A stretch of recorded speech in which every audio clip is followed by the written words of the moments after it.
नगर हवेली से सुरेश वागात भैया, सुरेश वागात भैया।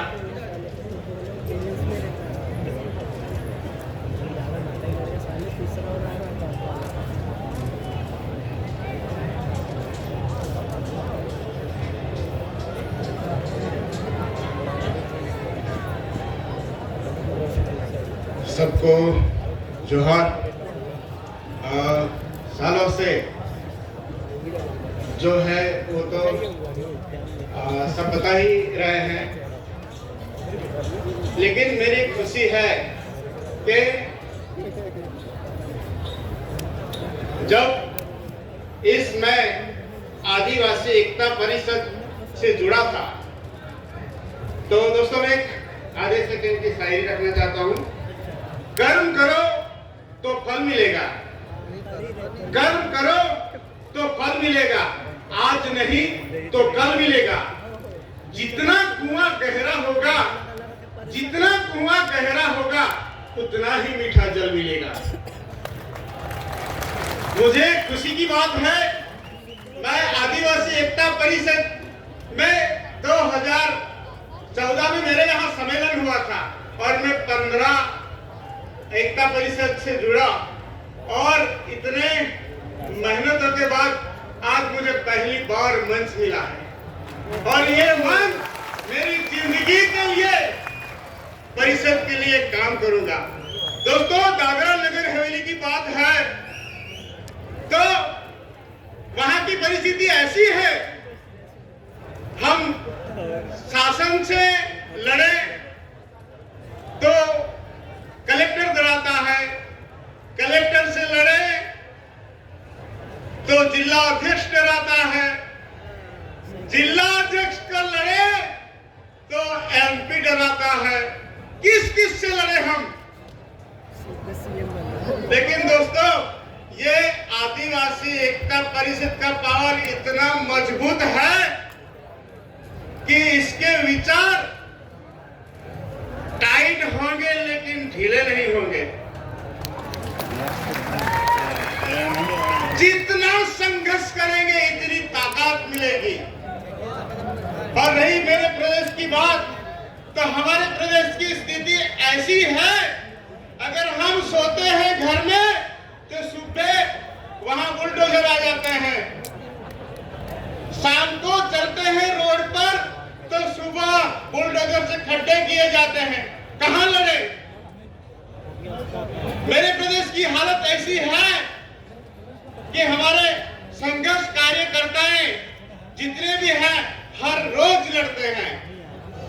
कार्यकर्ता भी इतने लड़ते हैं कि ना उनको नौकरी की पड़ी है ना घर की पड़ी है। उनके घर वाले भी कहते हैं वहां कहां मरने जा रहे हो, यहाँ आओगे तो कुछ दिन तो जियोगे। तो घर वालों को मेरे कार्यकर्ता मेरे जैसे कहते हैं अगर हम लड़ेंगे तभी आप जिएंगे। अगर आदिवासी एकता परिषद के कार्यकर्ता शासन प्रशासन से लड़ेंगे तभी ये जो है, मेरे गांव की कहावत है ढीक खाया। मुझे कहते हैं कि ढीक खाया क्या है? जो तैयार खाते हैं उसको मेरे गांव में ढीक खाया कहते हैं, जो तैयार खाना खाते हैं। दोस्तों, हमें ऐसा काम करना है कि किसी को तैयार नहीं देना है। लड़ना सबको है, लड़ेंगे तो ही बचेंगे, अगर नहीं लड़ेंगे तो कभी नहीं बचेंगे। खुशी है दोस्तों कि यही चिंगारी हमारे बच्चों को सिखाए।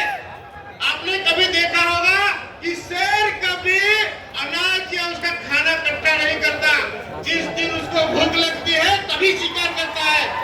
दोस्तों, याद रखना, अपने बच्चों को कभी भी अनाज इकट्ठा करने नहीं देना है। हमें बच्चों को भी यही सिखाना है कि हर रोज खेती करो और हर रोज खाओ, तभी हम जिंदा रहेंगे। नहीं तो कुछ ऐसे आएंगे दलाल कि हमारा अनाज पूरा लेके जाएंगे, हमारी जमीन पूरी लेके जाएंगे, हमारे खेल जंगल जमीन सब लेके जाएंगे। बस दोस्तों, मुझे इतना ही कहना है। बस मुझे खुशी है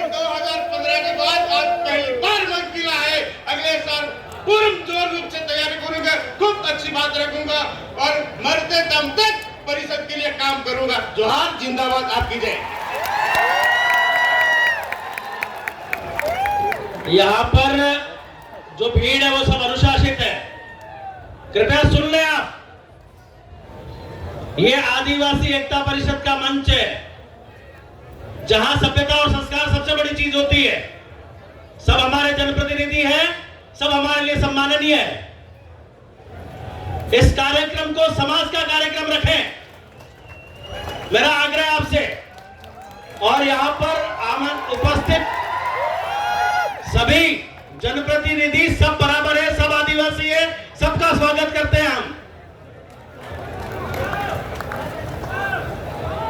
आप सभी का स्वागत। मैं पर्सनली सबका नाम बोल दूं।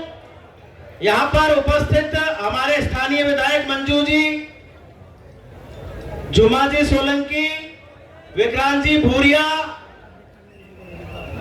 राजेंद्र जी गावे, पद्माकर जी वलवी, कमलेश्वर जी डोडियार, चेतर भाई वसावा, राजकुमार रोड, उमेश डामोर, बोरलाल जी खरते, थावरचंद जी, इन सभी का आदिवासी एकता परिषद स्वागत करता है। लेकिन यहां पर उपस्थित सभी जनता से, सभी आदिवासी भाई बहनों से मेरा आग्रह है कि हम यहां समाज की चर्चा करने बैठे हैं, शांति से सुने, हमारे जनप्रतिनिधियों को सुने, वक्ताओं को सुने। बहुत बहुत धन्यवाद। आदिवासी एकता जिंदाबाद, आदिवासी एकता जिंदाबाद। पुलिस प्रशासन से सहायता की उम्मीद की जा रही है। नेपा नगर तक गाड़ियां जाम हो गई है तो उसको हटाने के लिए पुलिस प्रशासन सहयोग करे। एक मोबाइल जो स्टेज के आगे रह गया है, अगर किसी का है, गुम गया है, तो आगे आकर लीजिए। अभी मैं अगले वक्ता के रूप में आदिवासी एकता परिषद के संस्थापक और हमारे वाग्ने वासड़ा का गीत लिखने वाले साहित्य कवि हमारे बीच में आकर हमारे बीच में संबोधित करेंगे। सम्मानीय आदरणीय आप वाहरू दादा सोनवाणी जी को मैं बुलाना चाहूंगा।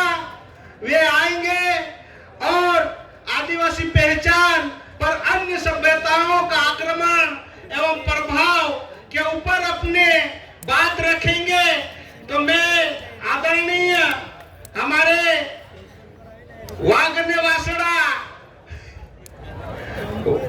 के और कवि हमारे साहित्यकार जिनकी कविताएं जो है महाराष्ट्र और अलग अलग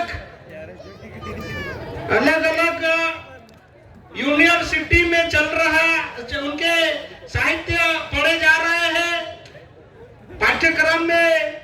सभी साथियों से निवेदन है कि जो भी इधर आ रहे हैं हमारे साथी, तो थोड़ा ध्यान रखें कि जूते पहनकर यहाँ पर इस जहाँ पर के हमारे देवी देवताओं के फोटो लगे हैं उनका ध्यान रखा जाए।